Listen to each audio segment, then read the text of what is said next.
Bonjour à toutes et à tous, c'est Jonathan Caparo, journaliste et pronostiqueur épique depuis 2012. Bienvenue sur ma chaîne consacrée au course hippique, là où la passion se vit au rythme des sabots. Avant de rentrer dans le vif du sujet, cette vidéo étant consacrée à la réunion du dimanche 26 octobre, je me permets de te demander d'abonner à cette chaîne, de liker la vidéo, de la partager auprès du plus grand nombre afin que cette communauté de personnes passionnées s'agrandisse pas à pas.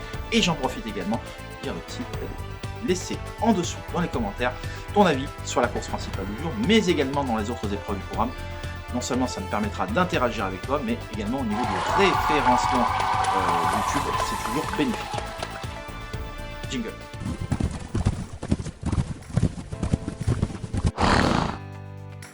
Alors, une réunion dominicale consacrée à Saint-Cloud, avec un point d'orgue, le critérium de Saint-Cloud, qui va mettre aux prises des éléments de 2 ans sur la distance de 2000 mètres. Il y a très peu de courses sur 2000 mètres en France.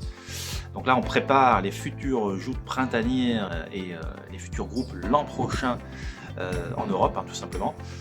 Et donc un quintet qui se disputera sur 2500 mètres dans le prix de l'élevage. Et je vais vous dire de manière pédagogique l'une des favorites. C'est une course réservée aux femelles, comme son nom l'indique, le prix de l'élevage. Et je vais vous présenter Vénus Océane, le numéro 3, et je vais vous expliquer pourquoi l'ensemble des pronostiqueurs dont je fais partie l'ont retenu ou vont le retenir en priorité, tout simplement parce qu'elle reste sur une brillante victoire dans le grand handicap de la Manche. 3200 mètres ce jour-là a été à parcourir, et ce jour-là, après avoir longuement patienté dans la deuxième moitié du peloton, elle est venue plonger côté corde à l'entrée de la ligne d'arrivée. Elle est venue les passer en revue un par un pour s'imposer vraiment de manière assez impressionnante. Donc elle était pénalisée là-dessus, et surtout elle s'imposait ce jour-là sans avoir son terrain de prédilection. C'est en effet une jument qui évoquait que longueur de mieux en terrain lourd, un terrain qu'elle aura donc ici, et donc logiquement les pronostiqueurs dont je fais partie vont se dire que la pénalité au poids peut être compensée par l'état du terrain. En plus là c'est que des femelles, c'est pas un grand handicap de la Manche où il y a des mâles, fait bien la piste, l'entraînement Vatel est en forme. Donc honnêtement, elle fera partie logiquement des juments les plus en vue de ce quintet. Et à titre personnel, j'aime pas parler comme ça, je serais très déçu qu'elle ne termine pas à l'arrivée dans les 5 parce qu'elle coche vraiment toutes les cases. Alors bien évidemment, il y a cette la pénalité, c'est jamais simple, mais la jument a été gardée sur sa fraîcheur et ça me plaît tout particulièrement. Voilà, j'en ai fini avec la course événementielle du jour.